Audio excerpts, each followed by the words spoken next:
I broke up with her, she wanted me back, now she's dating someone else? First off, this is a long one, so strap in. This is more of a discussion than asking for help. But insight is always appreciated. The breakup, all my fault and doing. I met a woman at work and could not stop thinking about her. We went out for drinks after work twice in 2 weeks with other people we worked with. I got too drunk the last time and stayed the night at the chick's house after she offered to drive me back to her house and let me crash on the couch. Me being my drunk self said okay instead of calling my loving girl to come get my drunk FN. I didn't know how to tell her what happened and was scared about how she would react to it, so I said nothing. I ended up feeling so bad about the whole ordeal that I broke up with her in guilt. I was throwing whatever reasons I could come up with in my head in order for it all to make sense. Said some FN things about her in the process. Anything really that made sense at the time and wasn't the truth. I told her on my way to work that we needed to have a talk when I got off work. Yeah, I know, well, she calls me right then and there, on my way to work, and the situation spins out of control. The entire time I feel like she's pushing the conversation to go further and further. So I say F in it and end our relationship right there. Get to work and realize what I've done and instantly regret it. Problem is, I'm, usually, one of those people that think that breakups happen for a reason. Well, not in this case. Fast forward to 2-ish weeks October. I get a text from her that says she wants to talk and see an effect other than to arrange for us to give each other our effing back. So I say okay. We meet up and talk about a bunch of stuff, like how she wants me back and how I didn't mean for any of this to happen. And how I said a lot of effing things because I was scared to make myself feel better about the situation. Unfortunately for her, that morning a mutual friend she doesn't know about sent me a picture of her Instagram, no, wasn't snooping, of her and this dude who were calling each other pet names. Turns out they are FBO about the whole deal. So I ask her about it. Of course, I get a lie, source was reliable, so I tell her that I have to think about what I want, I actually have to think about if this is worth it anymore. So now it's 1 week after this, 3-ish weeks after the breakup, she wants to meet up again. I go for it and she says some F in like, well, I'm just saying, by the time you make up your mind I might not be here anymore for you, other than that it was a good convo, and at the end she does what I needed her to do all along. When I go to leave she grabs me and kisses me like I'm the only man in the world.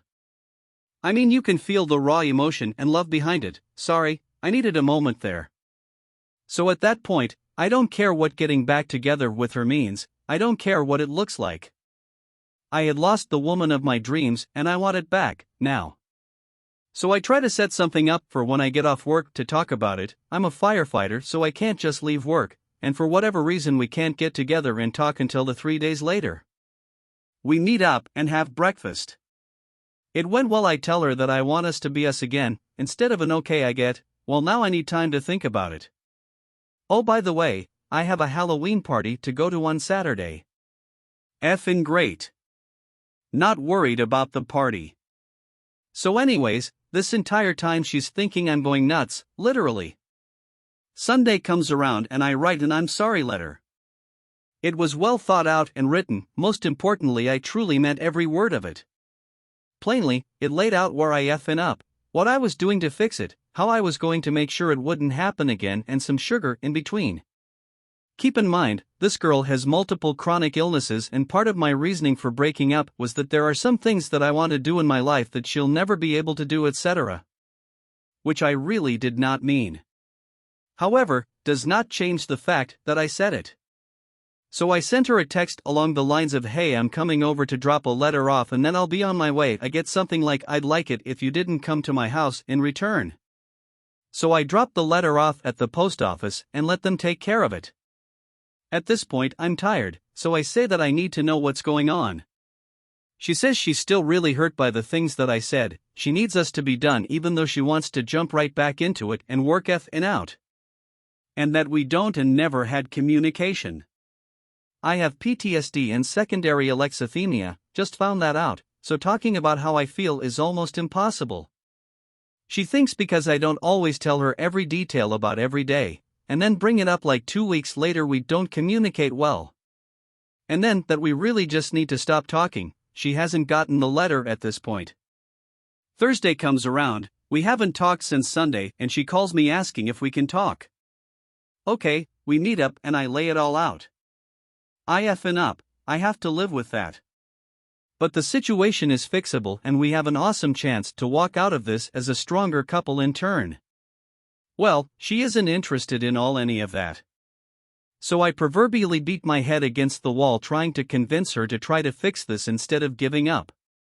So her response is something like, I don't want to, you hurt me so badly, I don't want to work on this. I am done. You had the chance to fix this, but you waited too long trying to figure out what you wanted. I figured out a way to be happy single. So we leave the conversation at that and I say I really am sorry, and I really do want to fix all of this, but you're just not interested. She comes back with that this may be the biggest mistake she's making, but it feels right now. I told her that by letting fear of being hurt or let down dictate her actions, she's making the same mistake that I did a month ago. So on the way home I tell her flat out. If you were wondering what I was waiting for or thinking about, you need to think about what you told me about that guy versus what the truth really is, because I know what the truth is. Get home, blocked me on Facebook, awesome. Haven't talked since. Found out Friday that she's dating some dude from the Halloween party who is literally the anti-me. Anyways, the facts are above. I've tried to wrap my head around the situation, but I'm too devastated, really. People at work ask me if I'm doing okay and they don't even know about what's been going on, and honestly, no one knows what she's thinking and why she's doing the things she's doing, probably not even her. She's 4 years younger than I. We both waited a long time for this to happen. We really do love each other, see kissing scene, I've been there for her through everything with her health stuff and family stuff. Literally weeks and weeks in hospitals, etc. I honestly don't think this is it, nor do I want it to. She could just be trying to F-in me off, but nothing makes sense because she's been all over the place. I need to get her back in my life. Hardest part is that this is mostly my fault. I went into this relationship thinking it would be my last. I'm not about to give up on it because I was an idiot. Update: she called me today to see how I was doing and that she's always here for me if I need someone to talk to. I laid out what the whole truth was for the breakup. She said she wished I hadn't told her that. She kept holding a sad meets upset tone, but no scorn or anger. Other than that, it was small talk. After I told her the truth, she's still refusing to tell me about both guys. She made up an excuse to get off the phone. So I leave it at that and text her something like, my only regret is messing up with you, I can live with everything else I've done, and that she's the best thing that's ever happened to me. Later on I send one more text a few hours later saying that I forgot to include that it was after an overtime shift, I was drunk, tired, and made a bad choice. And that no matter what she'll always be number one to me. I said the above because she was taking it as I would have rather been with other people in a situation where I could have been with her. I worked a night shift.